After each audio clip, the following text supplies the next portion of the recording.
We started at 8 o'clock this morning and got it out of the trucks and trailer, and by 10:30 we had it up and running. Today we are 16 by 56 long. It's the largest display we've ever done yet. Yeah, he helped me. A lot of hard work obviously went into this. It's amazing that they set this up in the short time that they did. We have a lot of fun. We set it up multiple times throughout the year in the tri-state area.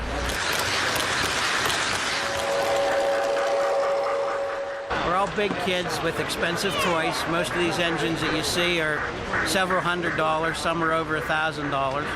And most of us don't have layouts large enough to run large trains at home. I myself, for one, so I can't buy the bigger engines to run at home.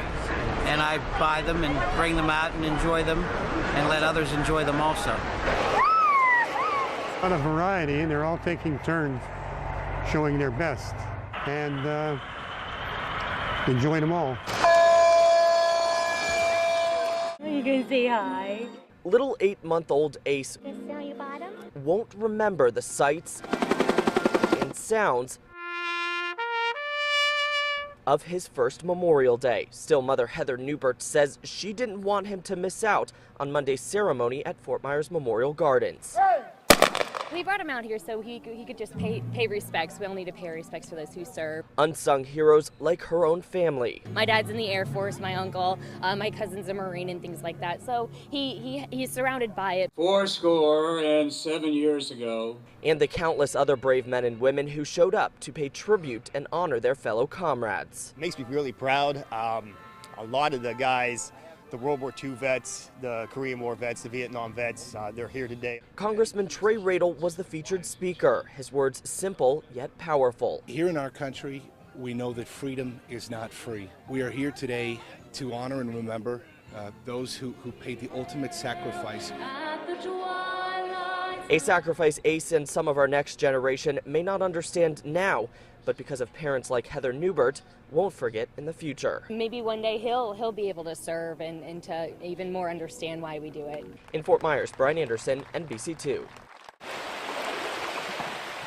While walking on the sand on Fort Myers Beach, people have little to worry about except maybe dodging the incoming surf. But when it comes to walking across Estero Boulevard, dangerous. People here get used to dodging cars. It is scary. I'll see you later, hon. I won't let her cross here by herself. Debbie Richardson uses this crosswalk every day, taking her grandchild to the school bus and walking to the grocery store. She says she's lucky she hasn't been hit by a car yet. I've been almost hit about 5 times. One was very close. I could feel the car brush by me. That's a little scary. Multiple accidents, a couple of them deadly, has the town taking note. Today, Fort Myers Beach is hoping to make these crosswalks safer with adding a new light right here in front of the Red Coconut RV Park. It's just one of several improvements. Fort Myers Beach will be adding lights to 2 more crosswalks in the 7000 block of Estero Boulevard. Other crosswalks will be getting more paint, and some will be reconstructed with islands in the middle for people to wait safely for traffic to pass. Welcomed improvements for many here on the island. I think it would be money well spent. On what is typically a quiet, relaxing island. The dolphins ride them waves to the boats, and they were just coming up out of the water just like that. Just 3 or 4 of them, just beautiful to see them. Scenery from this condo has not been so laid back. Very unusual, because like in the 8 years we've came down, we have never heard this before. Now maybe it's went on, but we didn't know anything about it. They didn't even know the moment it happened to them. We just came home, and of course we didn't realize anything was wrong. You're just right in this drawer. But missing from their bedroom drawer, the Stouts were... It's kind of a shock to lose $395 overnight just like that. Just the idea that somebody was in your condo that's not supposed to be there, and all your private stuff in there, and they're going through it, and here they take your money and your bank book and stuff. You really feel violated. But the Stouts aren't the only ones out of a drawer of cash. 14 other beachfront properties along Sanibel Island are also missing thousands of dollars in cash and jewelry. Thieves stealing it over the past 8 weeks. Yeah, we're sick of dealing with it. The police so irritated. We assumed that somebody would be interested in making a quick $25,000 by helping catch the perpetrator of this crime. Motivation to help lock up whoever's burglarizing tourists like the Stouts. along Sanibel's mostly quiet beach. We go out shelling. We can be gone for an hour or two at a time.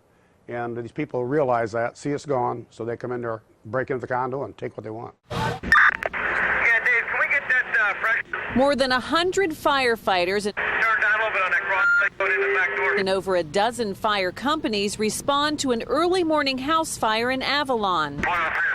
It's about 3 o'clock in the morning. I smelled smoke. I opened the bedroom door, and the whole house was filled with thick smoke.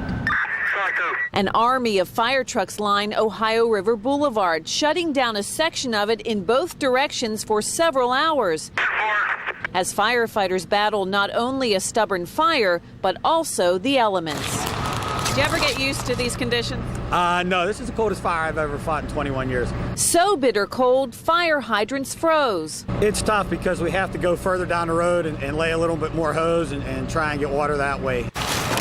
Then there was the ice on ladders, hoses, and the firefighters' gear. The ice takes a real toll. I mean, it just lays on the guys. It makes it hard to move.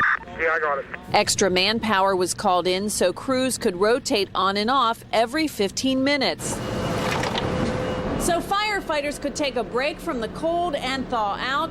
This Pat bus was brought on scene to provide some warmth. This is all that's left. With all their belongings gone, fire victim Carrie Cronz still appreciates all the efforts of the firefighters. Thanks for all the hard work. It's been a long night. I'm glad everyone's safe.